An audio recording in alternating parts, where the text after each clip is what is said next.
Senator JD Vance said nothing until he quietly opened a blue folder. In 90 seconds, he exposed a secret Pelosi never meant to be seen. The hearing fell silent. Then the world exploded. The March hearing on Capitol Hill had been billed as routine. A televised budget session, sparsely attended except by interns, policy aides, and the usual cable news watchers. Nancy Pelosi arrived with rehearsed confidence, flanked by staffers and a binder of graphs. Her objective was simple: reposition the economic downturn as a policy failure of the White House. Not just to shape headlines, but to pre-shape the political battlefield ahead of the midterms. Pelosi spoke first. Her voice steady, her timing polished. Over 12 minutes she walked the committee through bar graphs, downturn arrows, and unemployment curves. Each slide made it clear who she believed was to blame, not Congress, not Wall Street, but the sitting president. Her team had chosen the numbers carefully. Left out context on price trends. Shifted baselines. A methodical distortion dressed in the language of urgency. Cameras caught every frame. Cable news flashed snippets on split screens.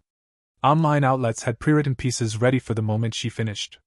Pelosi rips economic failures. One headline read just seconds after her final word. But JD Vance hadn't said anything yet. He hadn't shuffled papers or raised a hand. He just waited. At first, no one noticed him. Then, calmly, he reached into his briefcase and pulled out a plain blue folder. No logo. No insignia. Just a standard, government-issued file. He looked up. "Madam Speaker," he said. "Who edited this chart?" Pelosi blinked. "Senator, this isn't a campaign rally." But Vance didn't react. Instead, he opened the folder and laid down a printed version of the exact same graph she had presented. Except this one included something hers didn't: sourcing notes, revision dates, and a block of text blacked out in Pelosi's copy. Then he flipped to the next page. A memo. Official letterhead. Stamped. Its subject line: Messaging strategy, reframe job loss trends. The room, up to that point a well-lit formality, fell cold. The air changed. The camera operators stopped adjusting their focus. Because JD Vance had just pulled the curtain back. And Pelosi knew it. The moment Vance laid the memo on the table, the hearing changed. No shouting. No dramatics. Just silence, a kind that felt procedural, not performative. Pelosi leaned forward, trying to reassert control. "Senator, let's not derail this with fringe documents." Her voice was calm, but her eyes were scanning the room, clocking every aide, every camera. Vance flipped another page. "This isn't fringe. It's a redlined version of the CBO's report, before your staff requested adjustments." He turned it toward the chairman, then placed it next to Pelosi's version. The difference was visual. One told a crisis story. The other showed a mixed recovery, with industrial jobs up in key states and inflation slowing for 7 consecutive months. "Look at line 18, Vance said, not raising his voice. "Your version omits it entirely." The chairman didn't respond. He just stared. What no one in the room knew, yet, was that Vance had spent the last 3 weeks preparing for this.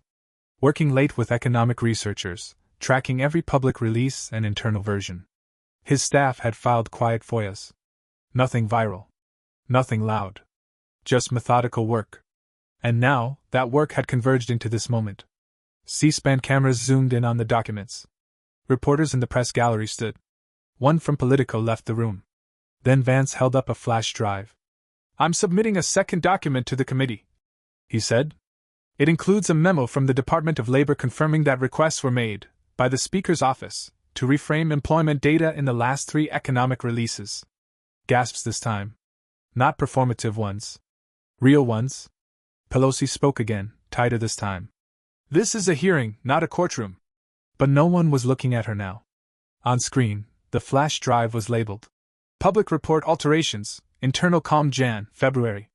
One Republican rep mouthed something to another. One Democrat shook his head quietly. Outside, newsrooms were already on fire. MSNBC broke into programming. CNN's churn switched. Senator JD Vance accuses Pelosi of data manipulation. Even Fox hesitated, unsure if this was a scandal or a shift in power.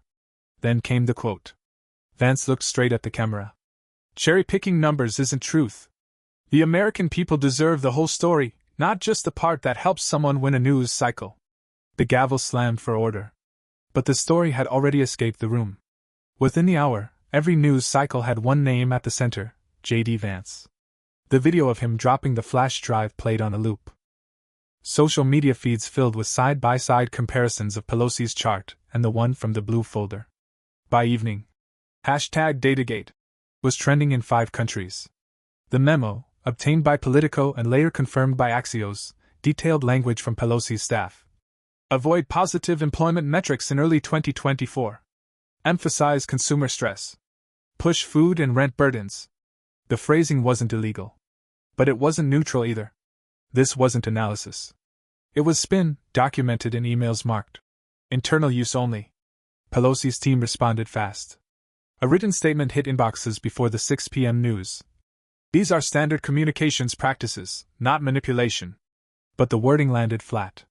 Reporters began asking why such practices included redacting source notes and excluding CBO commentary entirely. That night, JD Vance walked into a Fox News interview. No jacket. Rolled sleeves. The blue folder still in hand. "I'm not here to grandstand," he said. "I'm here to make sure no one, Republican or Democrat, can hide behind a PowerPoint slide again." But the rail break came not from Vance or Pelosi. It came from someone else. A video appeared online. Blurry at first. A man sitting in front of a blank wall. He didn't give his name.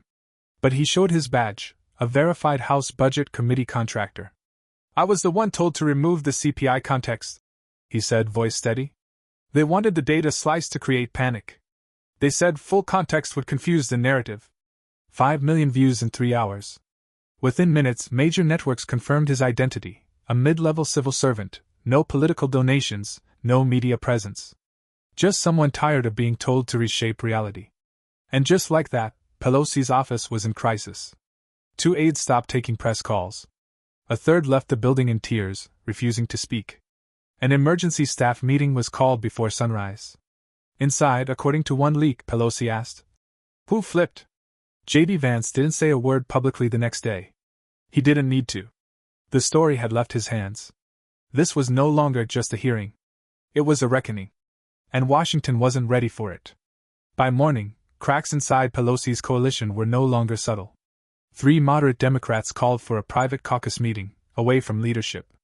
They didn't mention the word resignation, but their tone made clear that confidence had shifted. One congressman from Michigan was heard saying, "If this turns out to be true, we lose every economic argument we've made for 2 years." News outlets caught up quickly. CNN aired a split-screen segment. On one side, Vance holding the blue folder, on the other, a staff email that read, "Frame fuel costs as household stress, omit long-term trend lines." MSNBC analysts debated the ethics. The Washington Post editorial board ran a blunt headline: "Trust dies in context gaps." Pelosi remained silent. But JD Vance didn't. He stood in front of a Capitol staircase at dusk. No crowd, no production. Just a few reporters and a plain podium.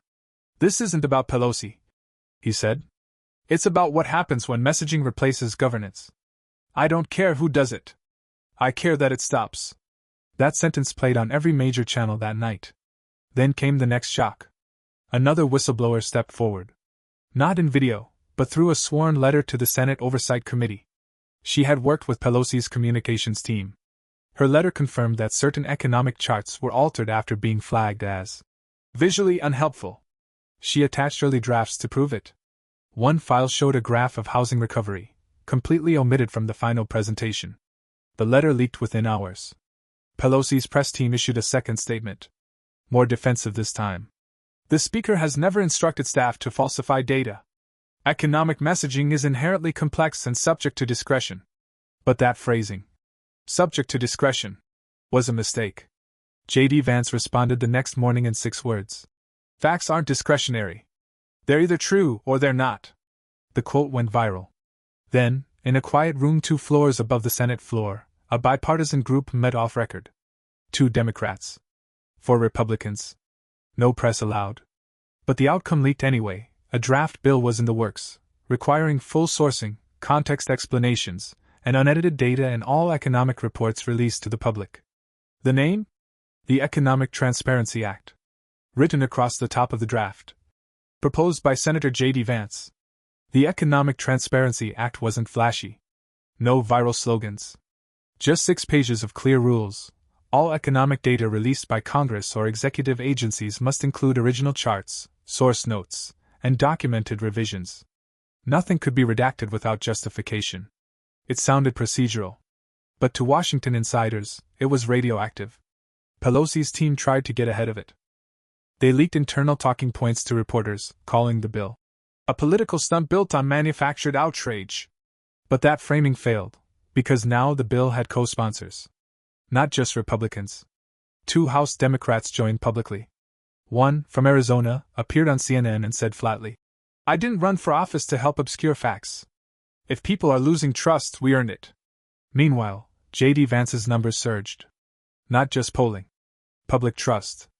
A Morning Consult survey showed 61% of voters, including 42% of Democrats, supported the transparency bill. For the first time in months, bipartisan agreement was growing. And then came the audio leak.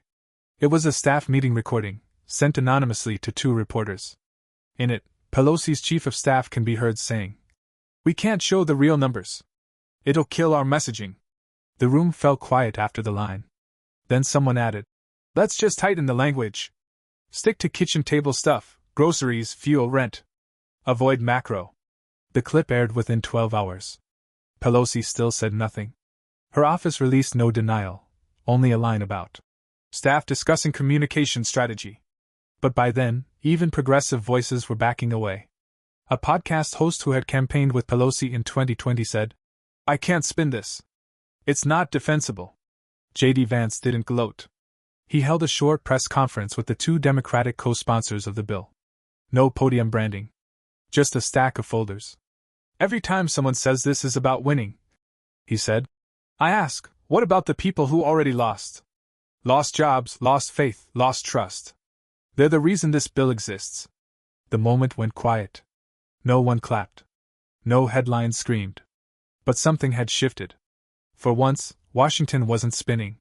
It was listening. 3 months had passed since the folder moment. JD Vance still carried it, creased now, corners bent from use. But he no longer needed to open it. Everyone knew what was inside. Pelosi, meanwhile, had disappeared from public view. No interviews. No Sunday panels. Her last public statement was a short defense of her staff. It hadn't helped. Confidence within her caucus eroded quietly. The phrase, data integrity, started appearing in speeches, from both sides. Then, without warning, reporters were called to the Capitol. No schedule. No official purpose. At noon, Pelosi stepped up to a lectern. Her tone had changed. "The events of the past few months have forced us all to reflect," she said. "Messaging took priority over transparency. That was wrong. And for my part, I accept responsibility." No spin. Just a pause. Then she added, "I will support Senator Vance's Economic Transparency Act when it reaches the House." No applause. No outbursts. Just the quiet sound of journalists typing faster. Within minutes, cable networks cut away from scheduled programming. The Speaker of the House had just endorsed legislation she'd once dismissed as a stunt. The act of endorsement said more than any speech could. That evening, JD Vance didn't hold a celebration. He didn't tweet. Instead, he walked the Capitol steps alone, took no questions, and offered one short statement. This was never about one person. It was about ending a culture that puts optics above honesty. Then he turned away. Back inside, the final draft of the Economic Transparency Act moved to markup. Legal staffers were already reviewing implementation logistics. There were questions, of course, about enforcement, scope, agency resistance. But the vote count wasn't in question anymore. Even Pelosi's own allies saw which way the wind was blowing. And in homes across America, from union towns to tech corridors, citizens who rarely followed budget hearings had one unifying thought. They had seen something real. The act wasn't law yet. But the silence around it? That was the sound of inevitability. The Economic Transparency Act passed the House 2 weeks later. 278 votes. Quiet ones? No grandstanding. The floor was still as the tally was read. For a rare moment, nobody claimed credit. They just passed the bill. The final version required all public economic reports to include original data sets, full historical context, and documented revisions. Agencies had to publish what was removed, when, and why. Every chart, every graph, fully sourced. It had never been done before. JD Vance didn't stand for applause. He didn't give a floor speech. He just returned to his seat, took off his glasses, and nodded once. That night, in Middletown, Ohio, someone taped a printed screenshot of the blue folder to the window of a diner. A handwritten sign below read, "He remembered who he works for." Media outlets struggled to frame it. MSNBC called it a forced reckoning. Fox News called it the end of filtered politics. But most agreed on one point: it was no longer about Pelosi. It was about process. Then came the final moment. A clerk wheeled a display case into the Library of Congress. Inside was a worn blue folder, stamped and labeled JD Vance, March 2025, Data Transparency Act, Origin Materials. The same folder from the hearing. Nothing added. Just the documents that changed how Washington handled economic truth. Vance didn't attend the display ceremony. Instead, he met with 6 young lawmakers, 3 Republicans, 3 Democrats. Together, they announced a new coalition, the Congressional Truth Caucus. Their mission wasn't partisan. It was structural. Transparency is not a campaign issue, Vance said. It's a contract. The movement spread. State legislators began drafting local versions of the act. Economists offered to serve as nonpartisan reviewers. Even some lobbyists backed away, saying they'd prefer clarity over confusion. But the most lasting moment came at a small town hall in Ohio. A woman stood up, mid-40s, jeans, tired hands. "You don't sound like the others," she said. "You sound like someone who used to sit at this table." Vance looked down. "I did," he said quietly. "I scrubbed floors in a diner not far from here. Now I read charts for a living. The only difference is, this time, I don't let anyone hide the truth." No applause. Just a long silence. And then, real, sustained clapping. The kind that doesn't come from being impressed. The kind that comes from being seen. Because in the end, this story wasn't about a scandal. It was about the end of pretending. And the beginning of something else. Something honest. Something new.